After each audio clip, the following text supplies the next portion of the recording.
выносим вопрос о регистрации Томоева Романа Тылмановича кандидатом в депутаты Государственной Думы Федерального собрания Российской Федерации 8-го созыва по Тувинскому одномандатному избирательному округу.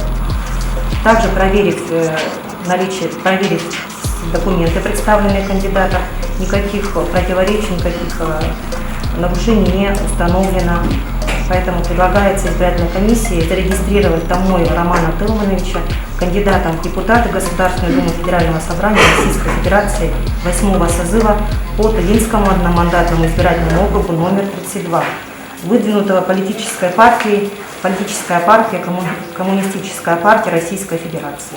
Уважаемые коллеги, есть вопросы к докладчику? Кандидат, пожалуйста, вы присутствуете. Есть у вас вопросы? Нет. Спасибо. Спасибо. Могу сказать, тоже данный проект постановления единогласно. Спасибо. Уважаемые коллеги, время регистрации 11 часов 09 минут. О! Приветствую, друзья, всем здравствуйте. Ну что же, вот и наступил тот момент, когда я получил удостоверение кандидата в Государственную Думу по одномандатному избирательному округу номер 32, Республика Тыва. Что же, уважаемые друзья, действительно, сейчас перед нами, перед коммунистами, перед членами КПРФ стоит очень важная задача донести нашу программу до каждого жителя нашей многонациональной республики. Все мы наблюдаем, как у нас на уровне федерального списка и так далее снимают наших кандидатов. Павла Николаевича Грудинина борются с ним, не допускают до выборов.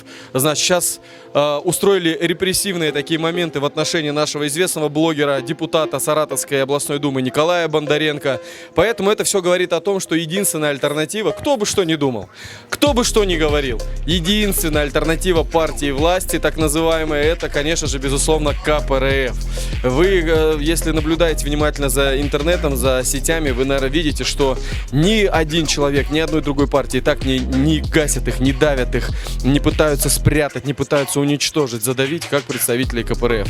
Поэтому моя задача в нашей республике заключается в том, чтобы объединить все здравые политические силы республики, народно-патриотические. Нас поддерживает большое количество людей. И я уверен в том, что мы отпашем всю республику Тува. Милые мои, дорогие, я вас призываю к тому, чтобы не быть аморфными, не быть аполитичными, обязательно приходить на выборы.